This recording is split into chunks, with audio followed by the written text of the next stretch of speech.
丧尸爆发那天，我正在山里的小溪边钓鱼。说真的，我这人没啥大本事，就是运气好，一上午钓了10条鲫鱼，条条都有巴掌大。我把鱼装进水桶里，拎着桶往家走，嘴里还哼着歌，是我最近抖音上听来的那首，叫什么来着？反正调子挺欢快。我家住在青石村，离最近的县城有40公里，偏僻得很。村里年轻人都出去打工了，就剩些老人。我和我妈住在村尾，靠着山，独门独院，清静。那天太阳特别好，晒得人暖洋洋的。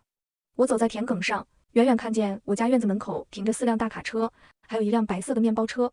我心里咯噔一下，以为是村里谁家搬家呢，走近了才发现全停在我家门口。我推开院门，整个人愣住了。我妈站在院子中间，穿着一身利落的黑色运动服，头发扎得紧紧的，正指挥几个工人往院子里搬东西。我往卡车里瞄了一眼，好家伙，全是物资，大米、面粉、矿泉水、方便面、罐头、压缩饼干，堆得跟小山似的。那辆面包车里更夸张，全是零食、薯片、辣条、巧克力、牛肉干，花花绿绿的包装袋塞得满满当当。妈，你这是干啥呢？我把水桶放下，一脸懵，咱家是要开小卖部啊？我妈转过身来，看着我的眼神特别复杂，那种复杂我这辈子都忘不了。她走过来，一把抱住我，抱得特别紧，紧得我都有点喘不上气。之意，丧尸要来了。她在我耳边说，声音很轻，但特别笃定。我推开她，伸手摸了摸她的额头，妈，你是不是发烧了？还是看啥电影看多了？她没说话，从口袋里掏出手机，点开一个视频递给我。我接过来一看，差点把手机扔地上。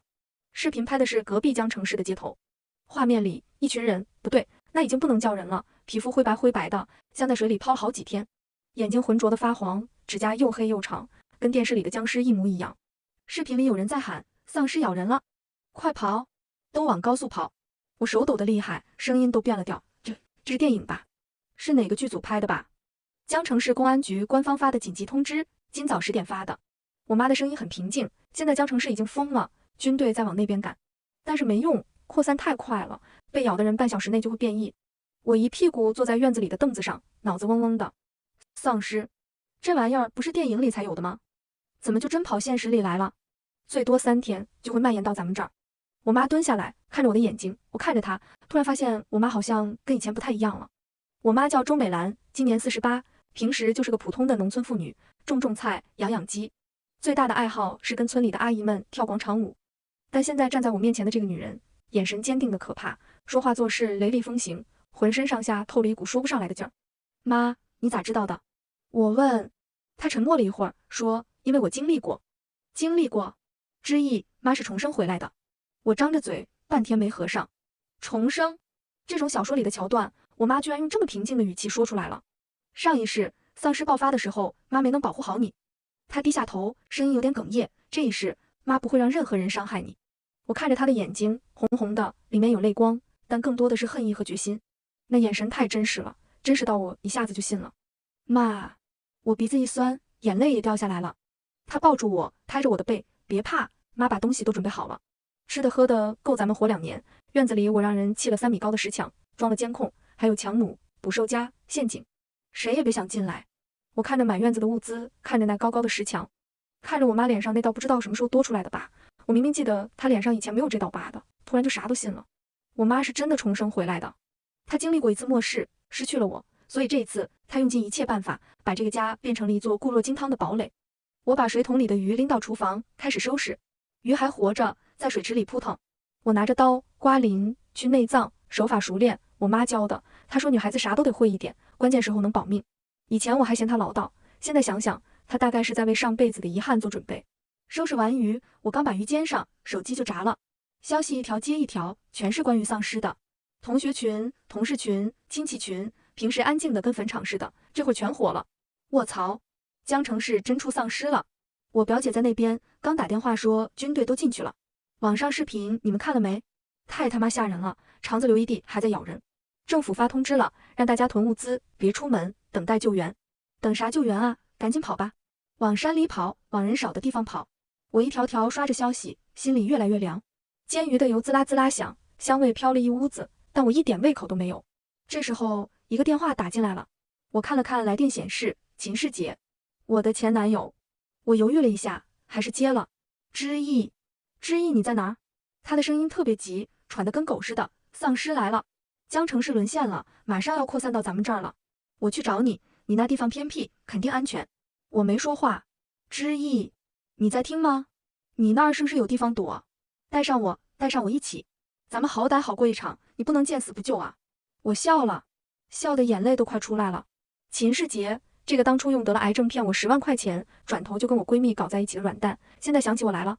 我跟秦世杰是在县城打工时认识的，他长得人模狗样，嘴又甜，把我哄得团团转。处了半年，他说他得了胃癌，需要钱治病，我二话不说把我攒的10万块全给了他。结果呢，钱到手第2天，我就撞见他在商场里搂着我闺蜜林婉，俩人亲热的跟连体婴似的。我上去质问他，他翻了脸，你也不看看你啥样，一个农村出来的，要长相没长相，要学历没学历。我跟你在一起是看得起你，你还真把自己当回事了。林婉在旁边笑，笑得花枝乱颤。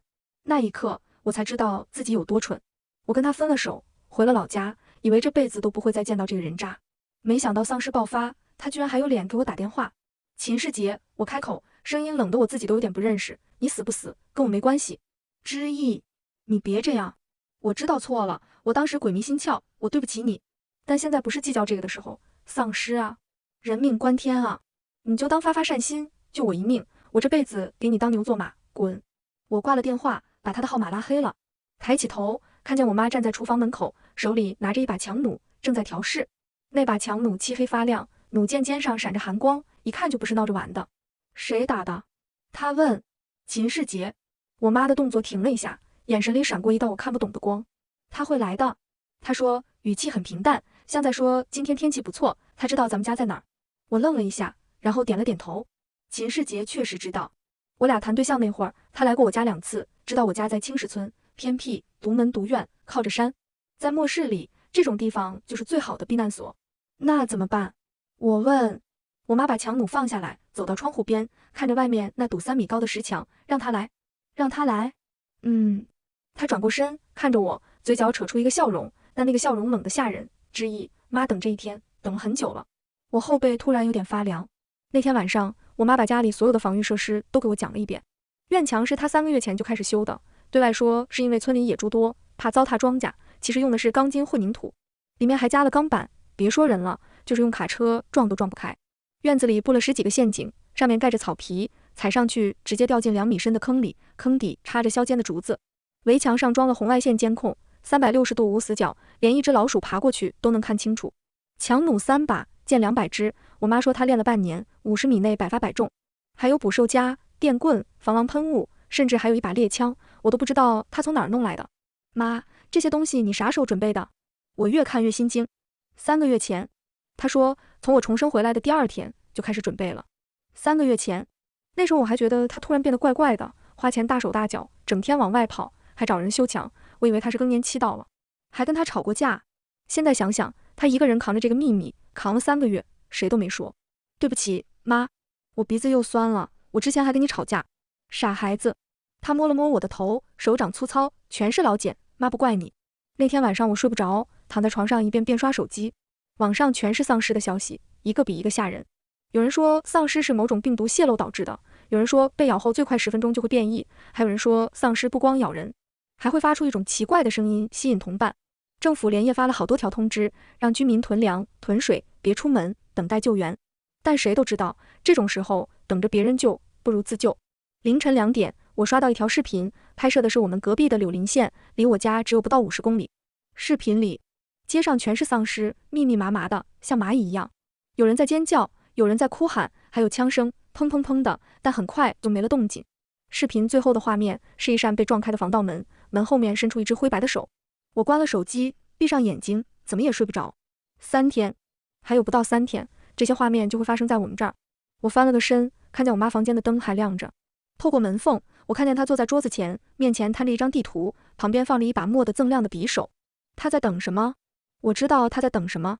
她在等秦世杰，也在等那些人，那些上辈子伤害过我们的人。接下来的2天，我们母女俩把家里彻底改造了一遍，所有的窗户都用木板钉死，只留了几个射击孔。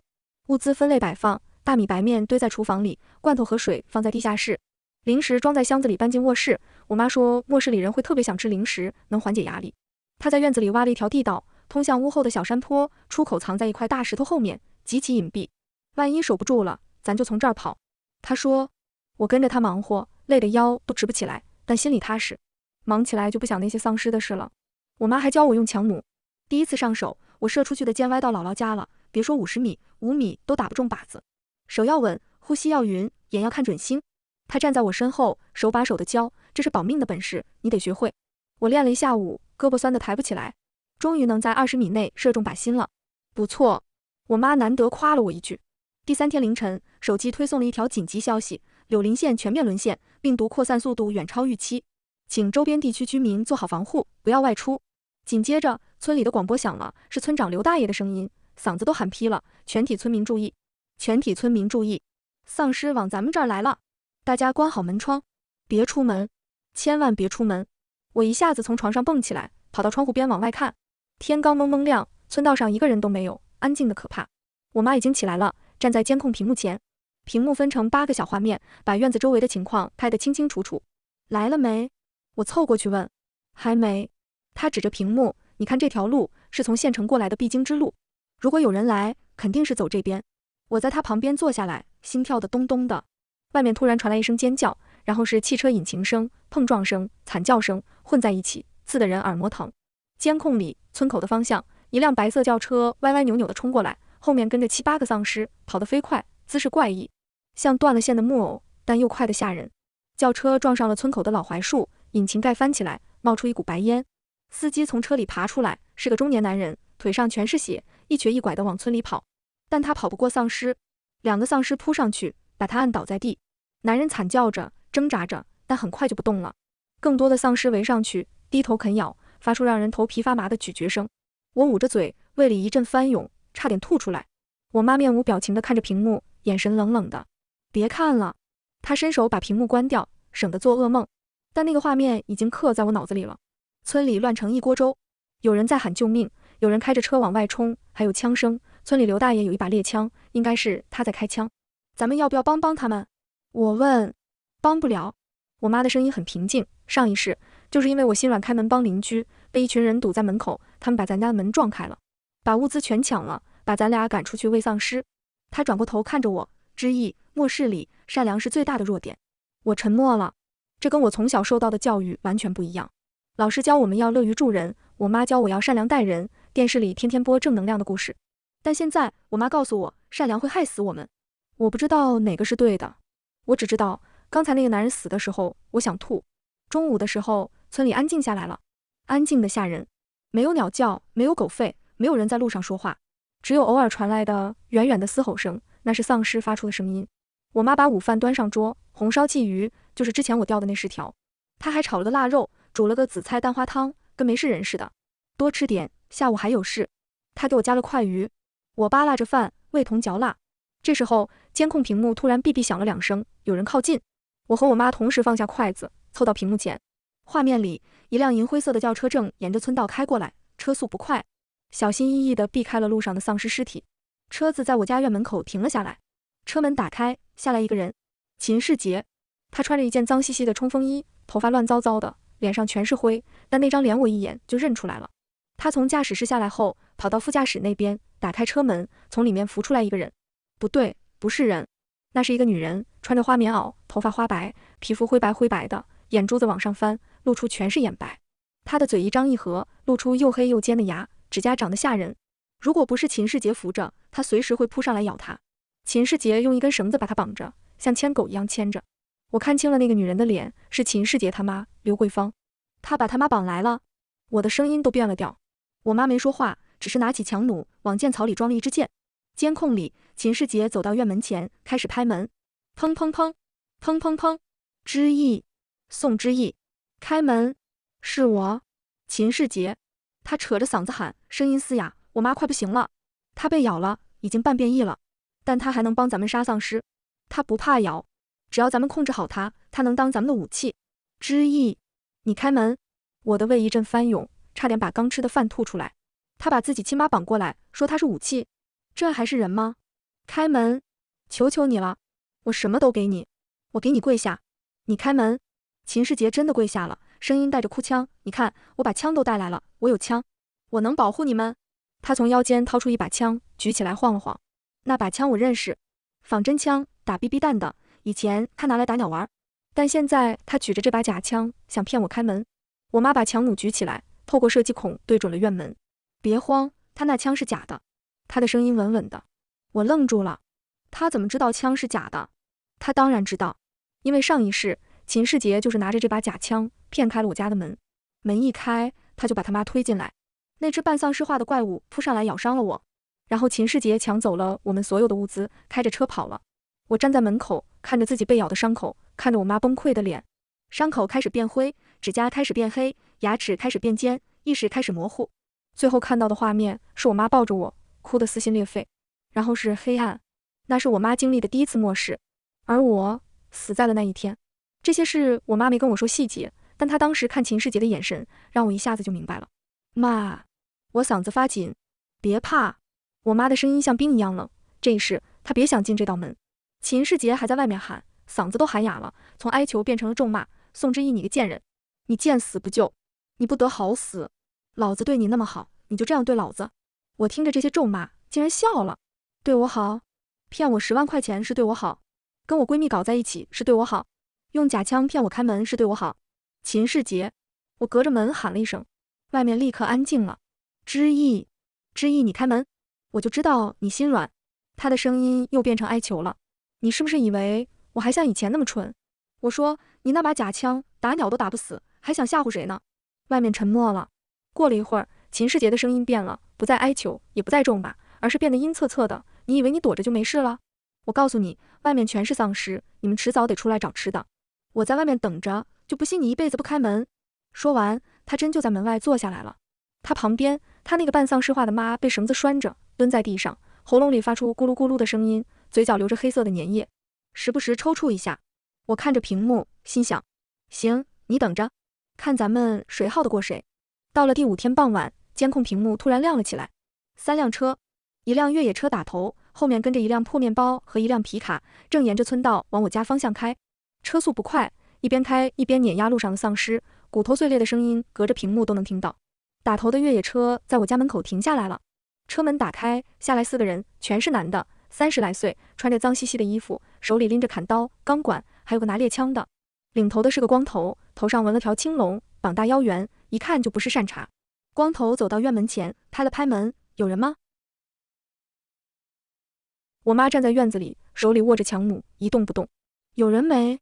出来说句话。光头又拍了2下，力气很大，门框都震动了。我们不是坏人，就是想换点吃的。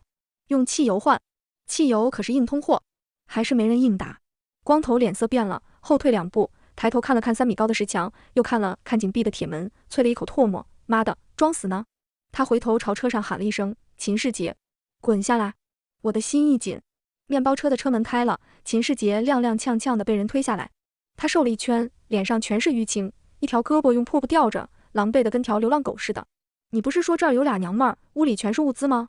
光头揪着秦世杰的领子，指着我家门，把门叫开。秦世杰哆哆嗦嗦地走到门前，抬起那只没断的手，敲了敲门。之意，开门吧。他的声音虚得跟蚊子似的。这些大哥是柳氏基地的，他们就是想跟你们换个东西。你开门，别犟了，他们有枪，你们扛不住的。我在院子里听着，拳头攥得死死的。这个秦世杰真的把强盗带过来了。我妈看向我，眼神里带着一种我说不出来的东西，是恨意，也是解脱。她等这一天，等了太久了。之意，她压低声音，按计划行事。我点了点头，转身进了屋子。我妈深吸一口气，走到门边，用一种怯生生的语气朝外面喊：你们真的只是换东西，不是来抢的？光头一听有回应，立刻换了一张笑脸：大姐，你放心，我们柳氏基地可是正经的安全区，政府支持的，我们就是想换点吃的，绝对不会乱来。你把门开开，咱们当面聊。那你们把枪放下。我妈继续装着胆小的样子，我害怕。光头犹豫了一下，把猎枪递给旁边的小弟，摊开双手：行了吧，大姐？枪放下了，开门吧。我心里冷笑，这帮人演戏都演不像，眼睛里的贪婪都快溢出来了。我妈慢吞吞地打开门锁，铁门吱呀一声开了条缝。光头立刻变了脸，一把推开门冲了进来，后面的小弟蜂拥而入，把门撞得大开。光头一把掐住我妈的脖子，把她按在墙上，狞笑着说：臭娘们儿，敬酒不吃吃罚酒，东西在哪儿？说。我妈没挣扎，只是平静地看着他，东西都在屋里，你们自己拿。光头朝小弟们一挥手，嗖，那帮人冲进屋子，翻箱倒柜，但什么都没找到，除了满地的陷阱。第一个小弟踩中了客厅里的翻板，惨叫一声掉了下去，坑底的竹刺穿透了他的大腿，血飙得到处都是。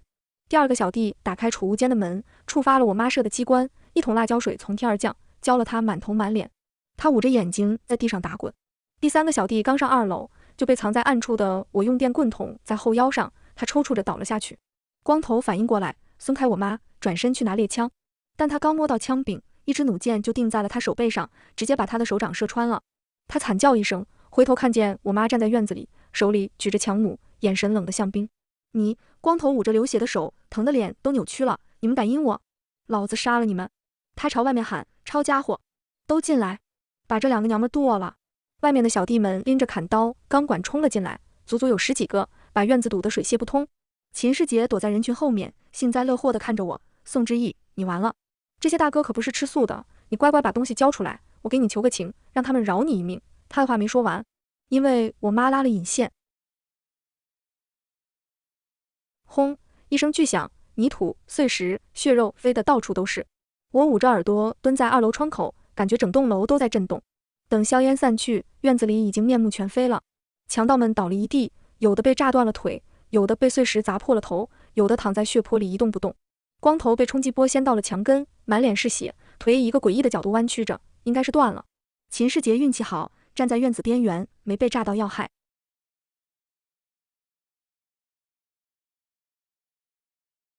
我妈站在院子中央，手里还拉着引线，脸上被碎石划了一道口子，血顺着脸颊往下流。但她在笑，她笑着走到光头面前，蹲下来，用弩箭抵着他的额头。柳氏基地的赵光头，是吧？他的声音很轻，轻得像在哄小孩。上一世，你抢了我家的东西，把我女儿扔出去喂丧尸，还记得吗？光头瞪大了眼睛，嘴唇哆嗦着。疯婆子，你说什么？你不记得？没关系。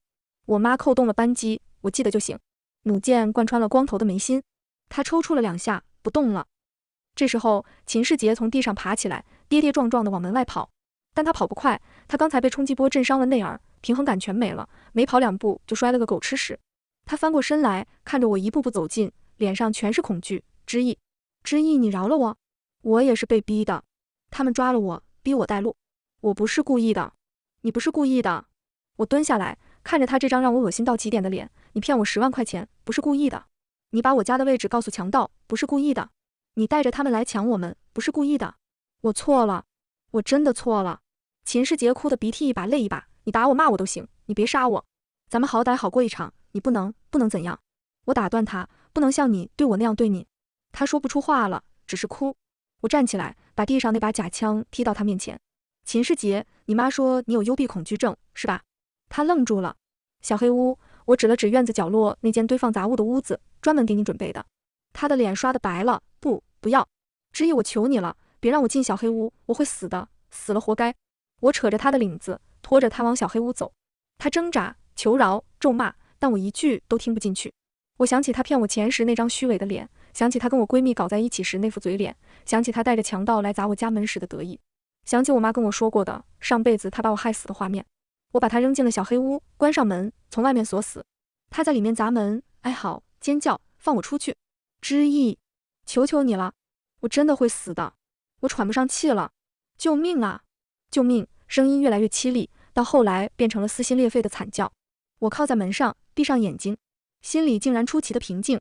我妈走过来，递给我一罐鲱鱼罐头，给他扔进去。她说别让他饿死了。我接过罐头，拉开一条门缝，把罐头扔了进去。那股臭味差点把我也熏吐了。里面的秦世杰闻到了味道，嚎叫声停顿了一下，然后变成了干呕。吃吧，我隔着门说，饿死了就没人烦我了。晚上，我妈点了一把火，那栋我们住了10几年的老房子，连着院子里那些尸体、炸药残余，还有所有上辈子的噩梦，全部化成了冲天的火光。秦世杰被我们从小黑屋放出来了，我妈说让他死得明白点。他被绑在院子里，看着火越烧越大，看着那些强盗的尸体被火焰吞噬，整个人像傻了一样，嘴里不停念叨着什么，一会儿哭一会儿笑。那个被绑在树上的，他那个已经完全变成丧尸的妈，被他亲手杀了。我妈给他的任务，他拿着刀闭着眼睛捅进去的时候，嚎得跟杀猪一样。然后我妈告诉他真相，柳氏基地根本没有抗病毒血清，他被抓伤的那一刻就已经是个死人了。秦世杰听完，沉默了很长时间，然后开始笑，笑得撕心裂肺。周美兰、宋之义，你们不得好死！他一边笑一边骂，我诅咒你们，诅咒你们！他的声音戛然而止，因为他的眼睛开始变灰，指甲开始变黑，牙齿开始变尖。